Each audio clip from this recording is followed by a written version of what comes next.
anniversary of the immortal day of Thermidor was arrived, Courtois celebrated that national festival by railing with vehemence against the regime of terror which madmen appeared desirous to bring back again to the country. C.S., as president of the Directory, pronounced at the Champ de Mars a discourse which was worthy of his high renown. The accord of the majority of the Directory in the Council of Ancients was evident, but a great part of the Council of 500 leaned towards the revolutionary measures. At the sitting of the anniversary of the 9th Thermidor, they were occupied among us with the popular societies, and they proposed a law for their organization as if the question was to shelter them from the hatred of the government. Each sitting traced more profoundly the difference of sentiments which dominated in the two councils. The ancients rejected in that month many of our resolutions, and they were perhaps in the wrong not to have rejected more of them.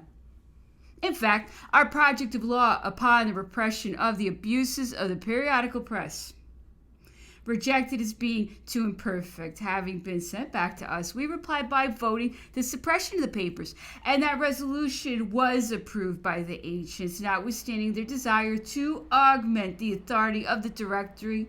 The newspapers of the Royalists and Jacobins could also deliver themselves up without any bridle to their passions.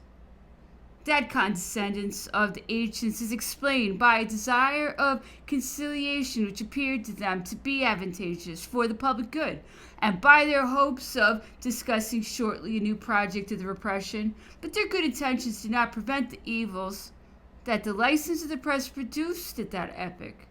In several of the departments, at Bordeaux, at Lille, at the town of Orient, at Rouen, at Amiens, serious troubles followed the suppression of the censure of the newspapers and the openings of the clubs.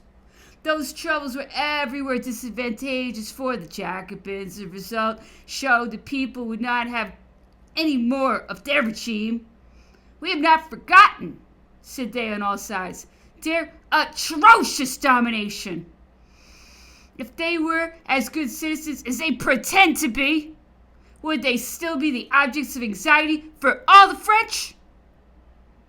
Do they think that they can only do good in denouncing and prescribing in a mass, in sowing everywhere suspicions and terror? People do not frighten those whom they love, but instead of reassuring that country which they pretend to love in their hearts, they chill it with fear.